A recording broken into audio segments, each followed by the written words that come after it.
नमस्कार। पृथ्वी गोल है या सपाट? देखिए, विज्ञान ने तो सदियों पहले ये पहेली सुलझा दी थी, पर आज भी कुछ लोग हैं जो मानते हैं कि हमारी दुनिया चपटी है। आज हम इसी फ्लैट अर्थ यानी सपाट पृथ्वी की थोड़ी अजीब सी पर दिलचस्प दुनिया में गहराई से उतर रहे हैं। हमारे पास इसके लिए कई स्रोत हैं, विकिपीडिया से जानकारी, नासा के विशेषज्ञों की बातें, कुछ यूट्यूब वीडियो के अंश और हाँ, कई सारे वैज्ञानिक लेख भी हैं जो इन दावों का खंडन करते हैं। तो चलिए इन सबको मिलाकर देखते हैं कि ये पुरानी धारणा आज फिर से क्यों और कैसे उभर रही है। हाँ, नमस्कार। और ये वाकई में हैरान करने वाली बात है कि ये विचार आज भी मौजूद है। अगर हम इतिहास देखें तो कई पुरानी सभ्यताएं थीं, जैसे मिस्र, मेसोपोटामिया, यहाँ तक कि प्राचीन चीन में भी वो पृथ्वी को एक चपटी डिस्क जैसा ही मानते थे, अक्सर पानी से घिरी हुई। अच्छा, तो ये सपाट वाला विचार काफी पुराना है। लगभग 6ठी शताब्दी ईसा पूर्व में पाइथागोरस ने गोलाकार पृथ्वी का विचार रखा और फिर अरस्तु ने 4ठी शताब्दी ईसा पूर्व में इसके लिए बाकायदा सबूत भी दिए, जैसे रात में अलग अलग जगह से तारे अलग क्यों दिखते हैं, या फिर चंद्र ग्रहण के वक्त पृथ्वी की छाया हमेशा गोल क्यों होती है। हाँ, वो गोल छाया वाला तर्क तो बहुत मजबूत है। और एक बात, वो जो कहते हैं कि मध्य युग में सब लोग यूरोप में पृथ्वी को सपाट मानते थे, हमारे एक सोर्स में था कि ये असल में एक घड़ी हुई कहानी है। शायद 17वीं सदी में प्रोटेस्टेंटों ने कैथोलिक शिक्षाओं के खिलाफ इस्तेमाल की थी। बिल्कुल सही, वो एक मिथक है जो बाद में काफी फैला। लेकिन देखिए, इतने वैज्ञानिक सबूतों के बावजूद ये जो सपाट पृथ्वी का विचार है, ये एक छद्म वैज्ञानिक षड्यंत्र सिद्धांत के तौर पर आज भी जिंदा है। और दिलचस्प बात यह है, जैसा हमारे स्रोत भी बताते हैं, कि 2010 के बाद से, खासकर सोशल मीडिया की वजह से, इसमें एक नई उछाल आई है। ये आज का जो फ्लैट अर्थ मूवमेंट है, इसकी जड़ें कहाँ हैं? एक लेख में 19वीं सदी के एक लेखक सैमुअल रोबोथम का जिक्र है। उन्होंने ज़ेटेटिक एस्ट्रोनॉमी नाम की किताब लिखी थी। ज़ेटेटिक मतलब खोज करने वाला। वो स्थापित विज्ञान को चुनौती दे रहे थे। उनका वो बेडफोर्ड नहर वाला प्रयोग भी काफी मशहूर हुआ था, है ना, जहां उन्होंने कहा कि भाई 6 मील तक पानी की सतह पर कोई झुकाव नहीं दिखा। हाँ, वो प्रयोग काफी चर्चा में रहा। हालांकि बाद में वैज्ञानिकों ने बताया कि उन्होंने वायुमंडलीय अपवर्तन मतलब एटमॉस्फेरिक रिफ्रैक्शन को ध्यान में नहीं रखा था। उससे चीजें थोड़ी ऊपर उठी हुई दिख सकती हैं। रोबोथम के बाद फिर यूनिवर्सल ज़ेटेटिक सोसाइटी बनी और आज जो हम फ्लैट अर्थ सोसाइटी के नाम से जानते हैं वो भी। और आज के जो समर्थक हैं वो क्या मानते हैं, मतलब नासा वगैरह के बारे में? जी, उनका मानना अक्सर ये होता है कि नासा और दूसरी सरकारी एजेंसियां मिलकर झूठ बोल रही हैं। गोल पृथ्वी के सबूत गढ़े जाते हैं, अंतरिक्ष की तस्वीरें फोटोशॉप की हुई होती हैं।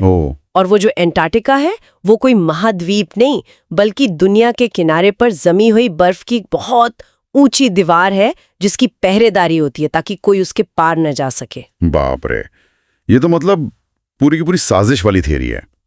चलिए जरा विज्ञान के नजरिए से देखते हैं। सबसे आम दावा, देखो समुद्र तो सपाट दिखता है, जमीन भी सपाट दिखती है, इसका क्या जवाब है? देखिए, बात सीधी सी है। पृथ्वी इतनी ज्यादा बड़ी है कि उसका जो घुमाव है, उसकी वक्रता लगभग 8 इंच प्रति मील, वो हमें छोटी दूरियों पर नंगी आंखों से पता नहीं चलती। लेकिन इसके प्रमाण हैं, जैसे बहुत ऊंचाई पर जाने वाले गुब्बारों से ली गई तस्वीरें साफ दिखाती हैं पृथ्वी का गोल किनारा, या फिर समुद्र तट पर खड़े होकर दूर से आते जहाज को देखिए। हाँ, पहले उसका मस्तूल दिखता है, फिर धीरे धीरे पूरा जहाज छोटा होता हुआ दिखता, ऐसी नीचे से ऊपर आता हुआ नहीं। ये वक्रता का सीधा सबूत है। समझ गया। अच्छा, और वो गुरुत्वाकर्षण वाली बात कि ग्रेविटी जैसी कोई चीज है ही नहीं, बल्कि पृथ्वी खुद ही ऊपर की तरफ तेजी से बढ़ रही है। हाँ, ये वाला तर्क भी आता है, लेकिन ये भौतिकी के किसी भी नियम से मेल नहीं खाता। सोचिए, अगर पृथ्वी लगातार 9.8 मीटर प्रति सेकंड स्क्वायर से ऊपर की ओर एक्सेलरेट कर रही होती, तो पहली बात, इसके लिए असीमित मतलब कभी ना खत्म होने वाली ऊर्जा कहाँ से आती? ये तो ऊर्जा संरक्षण के नियम के खिलाफ है। और दूसरी अहम बात, ये त्वरण सिर्फ नीचे रखी चीजों पर ही क्यों असर करता? हवा, बादल, उड़ते हुए पक्षी, ये सब क्यों नीचे गिरते हैं? फिर उन्हें भी तो साथ में ऊपर जाना चाहिए था। ये तो सोचने वाली बात है। मतलब ये तर्क टिकता नहीं। बिल्कुल नहीं। असलियत में तो गुरुत्वाकर्षण ही वो बल है जो हर चीज को केंद्र की ओर खींचता है, और इसी वजह से बड़े खगोलीय पिंड जैसे ग्रह और तारे गोल आकार ले लेते हैं। अगर पृथ्वी एक सपाट डिस्क होती तो गुरुत्वाकर्षण आपको सीधा नीचे नहीं बल्कि डिस्क के केंद्र की तरफ खींचता। किनारे पर खड़े होते तो आप तिरछे खिंचते। हाँ, ये कल्पना करना भी अजीब है। अच्छा, एक पल के लिए मान लेते हैं, सिर्फ एक गेटांटिन एक्सपेरिमेंट के तौर पर, कि पृथ्वी वाकई सपाट होती, तो क्या होता? हमारी दुनिया कैसी होती? ओहो, बहुत ही अलग। सबसे पहले तो शायद पृथ्वी का अपना चुंबकीय क्षेत्र ही नहीं बन पाता, वो जो हमारे ग्रह के घूमते हुए लोहे के कोर से बनता है और हमें सूरज की खतरनाक रेडिएशन से बचाता है। सपाट पृथ्वी में वैसा डायनमो प्रभाव कैसे होता? इसके बिना तो शायद पृथ्वी पर जीवन ही संभव न हो पाता। और हमारा वायुमंडल? वो शायद अंतरिक्ष में फैल जाता। गुरुत्वाकर्षण उसे वैसे पकड़कर नहीं रख पाता जैसे अभी रखता है। दिन रात का चक्र भी बिल्कुल अलग होता। शायद सूरज एक घूमती हुई स्पॉटलाइट जैसा होता, पर उससे दुनिया भर के टाइम जोन्स और अलग-अलग मौसमों की व्याख्या करना नामुमकिन हो जाता। और टेक्नोलॉजी, जैसे जीपीएस, हवाई यात्रा? जीपीएस तो भूल ही जाइए, वो पूरी तरह सैटेलाइट्स पर निर्भर करता है जो पृथ्वी का चक्कर लगाते हैं। सपाट पृथ्वी की परिक्रमा कैसे करते सैटेलाइट्स, उनका ऑर्बिट कैसे बनता?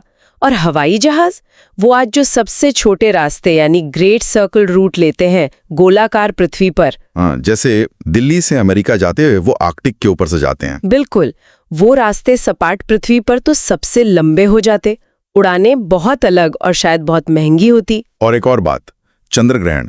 जब पृथ्वी सूरज और चांद के बीच आती है तो चांद पर पृथ्वी की जो छाया पड़ती है वो हमेशा गोल होती है, चाहे ग्रहण किसी भी कोण पर हो।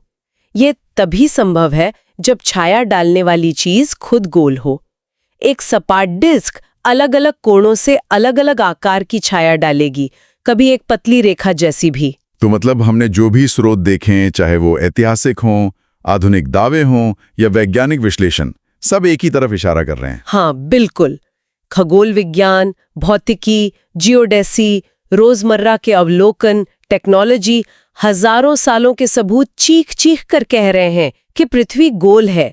सपाट पृथ्वी का मॉडल न सिर्फ गुरुत्वाकर्षण जैसे विज्ञान के मूलभूत सिद्धांतों के खिलाफ जाता है, बल्कि ये उन सामान्य प्राकृतिक घटनाओं की भी व्याख्या नहीं कर पाता जिन्हें हम रोज देखते और अनुभव करते हैं। तो सार यही है कि सपाट पृथ्वी का विचार, चाहे कितना भी आकर्षक लगे कुछ लोगों को, वैज्ञानिक कसौटी पर कहीं नहीं टिकता। जी, एकदम सही। प्रमाण बहुत स्पष्ट है। फिर भी ये सोचने पे मजबूर करता है कि आज के इस सूचना युग में, जहां इतनी जानकारी उपलब्ध है, इतने सारे वैज्ञानिक प्रमाण हैं, उसके बावजूद ऐसे विचार क्यों पनपते हैं? क्यों कुछ लोग इन पर विश्वास करते हैं? ये शायद हमें अपने समय में विश्वास, संदेह और जानकारी के प्रसार के बारे में कुछ गहरा सोचने का मौका देता है।